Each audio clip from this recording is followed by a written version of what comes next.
Mitz from Level Up Bassin, out here on the deck. We're actually testing something new for the channel. This is a solar charge controller and a 120 watt solar panel setup. It is portable, it's made by CooFly, it's a new setup, so we're going to give it a run through and see what it can do.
I will say the case is solid. It actually has a good texture to it and definitely protects the panels well. There's two straps that lock the panel in pretty nice.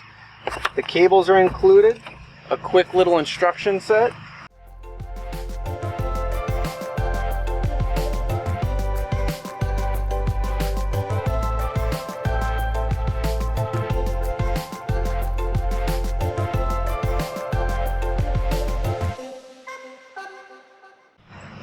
Once the legs are extended, it seems to hold and stay pretty steady. Once we got it plugged in, I don't know if you'll be able to see the display properly, but it's 80%, and in the top left corner, there's a little flashing icon that says in. So obviously that's power coming in.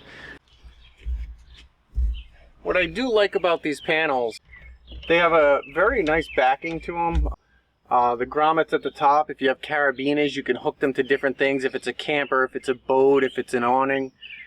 The actual stands do have snaps, so they stay folded in, which is nice.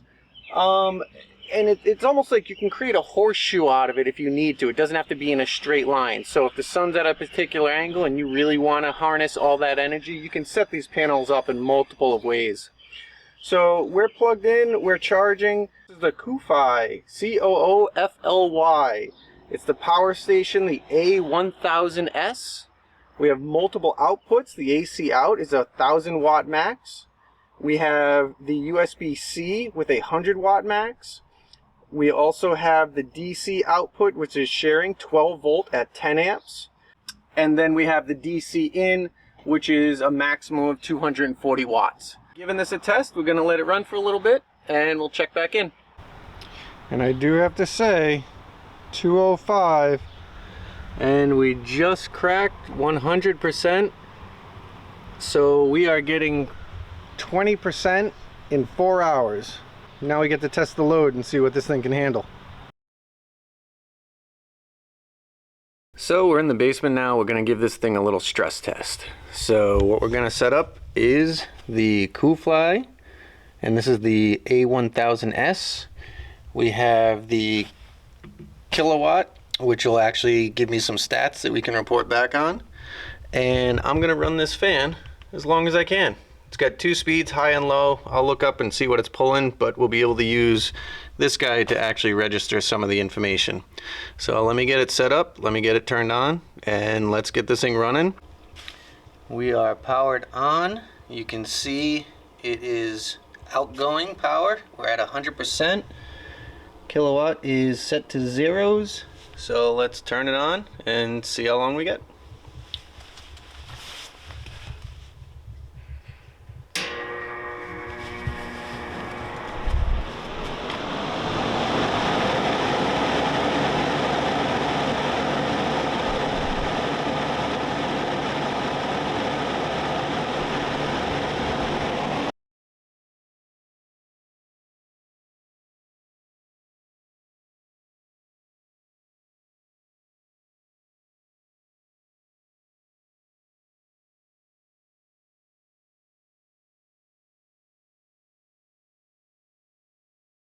We were able to draw down using the fan. We'll put up the stats on that. And now the time to charge it up using the provided power brick, and let's see how long it takes. The unit right now is completely dead. If I hit display, you should be able to see it is at 0. And we're gonna plug this in, get it charged up, see how long it takes.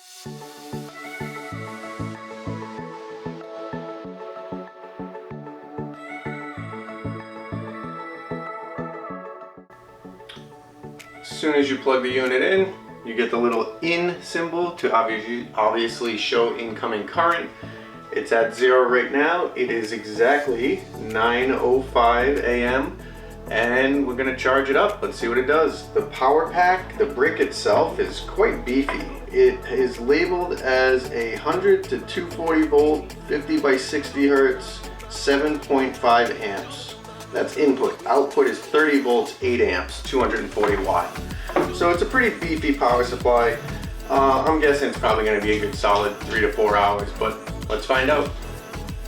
So it's 120 and we are at 99% and this thing is fully charged. We should crack 100% and the internal BMS will shut it off and sit at a full charge state for a while. So it's ready for the next use. Thanks for watching. This is Mitz from Level Up Bassin.